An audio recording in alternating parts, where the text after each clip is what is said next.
નમસ્કાર, હું છું અનિપ કોકર અને અત્યારે જુનાગઢ મહાનગરપાલિકાની ચૂંટણીનું મતદાન ચાલી રહ્યું છે અને આ મતદાન છે અત્યારે કુલ 52 સીટો, કુલ જુનાગઢની છે 60 સીટો છે, પરંતુ 10 પહેલેથી જ બિનહરીફ થઈ ગઈ છે, એટલે 52 સીટો પર મતદાન અત્યારે થઈ રહ્યું છે.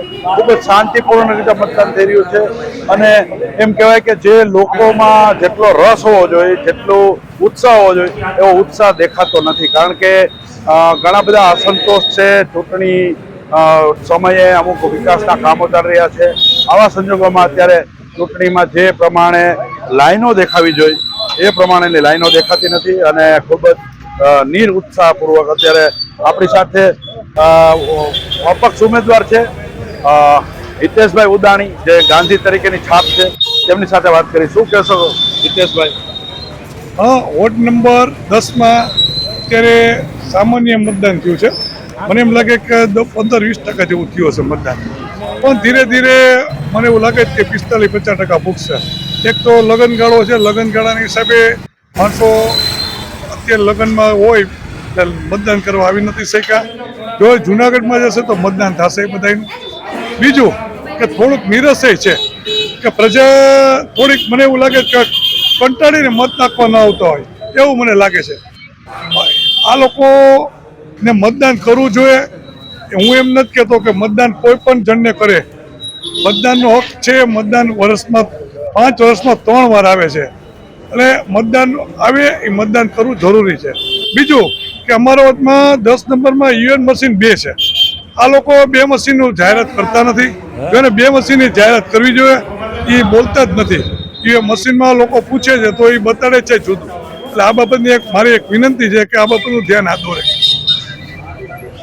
કેવું મતદાન કોના તરફે થતું એવું લાગે છે? તમે અપક્ષ ઉમેદવારી નોંધાવી છે, આમ આદમી પાર્ટી પણ લડે છે, કોંગ્રેસ પણ લડે છે અને ભાજપ પણ લડે છે. શું કહેશો? હા, હું એમ કહું છું, મેં તો ચૂંટણી લડી છે, પ્રજાના કામ કર્યા છે. પ્રજાને મેં એમ કીધું કે હું ચૂંટણી નથી લડતો, મારી પ્રજા ચૂંટણી લડે છે. હવે પ્રજા નીકળીને બાયણે મતદાન કરશે તો હું 100% જીતી જઈશ. અત્યારે મારી એવી ગણતરી છે કે પ્રજાને ભરોસે જ હું ચૂંટણી લડું છું, એટલે મને પૂરેપૂરો વિશ્વાસ છે કે હું જીતી જઈશ. આ ઈવીએમ મશીનની જે વાત કરી છે કે ઉમેદવારો વધુ હોવાથી એક ઈવીએમ મશીનને બદલે 2 મશીન મૂકવામાં આવ્યા છે, એટલે હિતેશભાઈની પણ કમ્પ્લેન છે. શું છે કમ્પ્લેન? મારી કમ્પ્લેન એવી છે કે એ લોકો જે ઓફિસર હોય ને, એ મોટી ઉંમરના જે માણસો આવતા ને તેને એમ કેવું જોઈએ, અને જેને ખબર નથી પડતી એને એટલાને એમ કેવું છે કે 2 મશીન છે, 2 મશીન ચેક કરી અને કોઈ પણને મતદાન કરો. આપણી સાથે અત્યારે ભારતીય જનતા પાર્ટીના ઉમેદવાર પણ જોડાયા છે. ભારતીય જનતા પાર્ટીના ઉમેદવાર છે મનનભાઈ અભાણી અને તેઓ પણ આ વોર્ડમાંથી અત્યારે ચૂંટણી. શું કહેશો મનનભાઈ, કેવું મતદાન ચાલે, કોના તરફ મતદાન ચાલી રહ્યું છે? પ્રજાનો વિશ્વાસ હંમેશા માટે આ વિસ્તારે ભારતીય જનતા પાર્ટીનો ગઢ રહ્યો છે, ત્યારે મતદાન ભારતીય જનતા પાર્ટીની ફેવરનું જ ચાલી રહ્યું છે.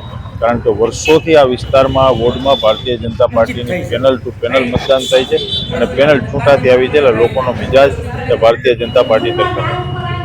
જે વ્યવસ્થા તંત્ર ગોઠવાયું છે એનાથી સંતોષ છે? અત્યારે કઈ રીતની સુરક્ષા વ્યવસ્થા, નિર્ભયતાપૂર્વક મતદાન લોકો કરી શકે, એ બધી જે વાતો છે, અમુક લોકો કમ્પ્લેન પણ કરી રહ્યા. શું કહેશો? ચૂંટણી પંચ દ્વારા ખૂબ સારી વ્યવસ્થા કરવામાં આવી છે. પોલીસ તંત્ર દ્વારા પણ પ્રજા નિડરતાથી મતદાન કરી શકે, પોતાના મતાધિકારનો ઉપયોગ કરી શકે એ પ્રકારની વ્યવસ્થા પોલીસ તંત્ર દ્વારા પણ કરવામાં આવી છે. કોઈ ભયનો વાતાવરણ નથી, માત્ર વિરોધ પક્ષોમાં ભયનો વાતાવરણ છે, કારણ કે મતદાન ભારતીય જનતા પાર્ટીની ફેવરનું છે. તો આ હતા મનનભાઈ અભાણી. એમણે વિશ્વાસ વ્યક્ત કર્યો કે ભારતીય જનતા પાર્ટીના ફેવરમાં મતદાન થઈ રહ્યું છે, પરંતુ જ્યારે આ ઈવીએમ મશીનની પેટી ખુલશે ત્યારે ખબર પડશે કે કોણ વિજય થાય છે અને કોણ પરાજિત થાય છે. આપણી સાથે આમ આદમી પાર્ટીના પણ નેતા હાજર છે. પ્રવીણભાઈ, શું કહેશો? મતદાન લોકો શુદ્ધબુદ્ધિ કરી રહ્યા છે. 100% સત્તા વિરુદ્ધનું મતદાન થઈ રહ્યું છે. પણ મારી એક રિક્વેસ્ટ છે ચૂંટણી પંચને કે જે લોકો મોબાઈલ લઈને આવે છે, મોબાઈલ જીવનની અંદર ફરજિયાત થઈ ગયો છે સાથે, તો ત્યાં અધિકારીઓ ના પાડે છે કે તમે મોબાઈલ બહાર મેલ દો. બહાર મેલવાનું કહે છે બહારના અધિકારી એમ કે અમારી જવાબદારી નહીં. તો થોડાક પ્રેક્ટિકલ થઈને અંદરના પ્રિસાઇડિંગ ઓફિસ કે જે હોય અધિકારી હોય 2 મિનિટ ટેબલ ઉપર મેલવા દે અથવા સ્વિચ ઓફ કરી અને અંદર જવા દઈએ તો એમાં કઈ વાંધો ન આવે. એને હિસાબે લોકો ઘણા મતદારો મતદાન કર્યા વગર નીકળી જાય છે. તો મારી અપીલ છે કે તાત્કાલિક આનો નિર્ણય લે અને અધિકારીઓ બહાર બેઠા છે એ 2 મિનિટ હાંચવે, એમાં કાંઈ નથી થઈ જાય તો કાં મોબાઈલ સ્વિચ ઓફ કરી નાખે. અને બીજી મારી એક ફરિયાદ છે કે હજી ધજા પતાકડા વિસ્તારની અંદર લાગેલા છે, પછી જ્યાં તે પોલિંગ બૂથની અંદર બારોબાર 100 મીટરની રેન્જ બારોબાર બેનરો મારીને પણ પ્રચાર કરવામાં આવે છે, એ પણ અટકાવવું જોઈએ.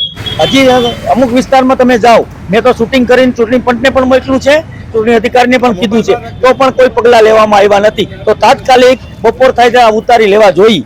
પ્રવીણભાઈએ જે મોબાઈલની વાત કરી છે, ખરેખર પ્રવીણભાઈ એક આમ આદમી પાર્ટીના આપ નેતા છો, તમને ચૂંટણીના નિયમોની બધી તો નિયમો શું કહે છે?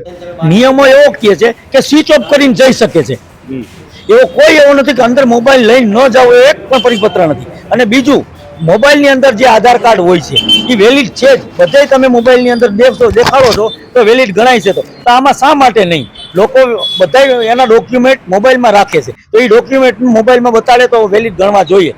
અત્યારે આ વોર્ડમાં જે પરિસ્થિતિ આવી છે કે દરેક જગ્યા નહીં, હું અહીંયા આવ્યો અને અંદર ગયો બૂથમાં, ત્યારે લોકોએ મને ફરિયાદ કરી કે આ પ્રશ્ન છે.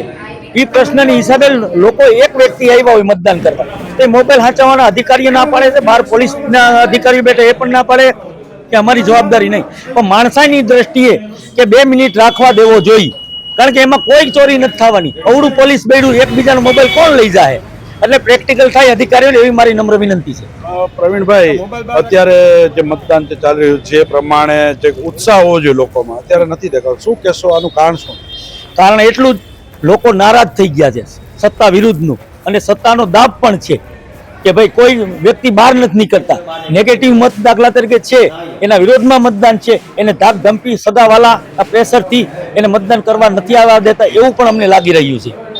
તો આ હતા પ્રવીણભાઈ, આપણે ભારતીય જનતા પાર્ટીના ઉમેદવાર તેમજ અપક્ષ ઉમેદવાર છે હિતેશભાઈ ઉદાણી, અને આમ આદમી પાર્ટીના જે નેતા છે તેમની સાથે આપણે વાત કરી.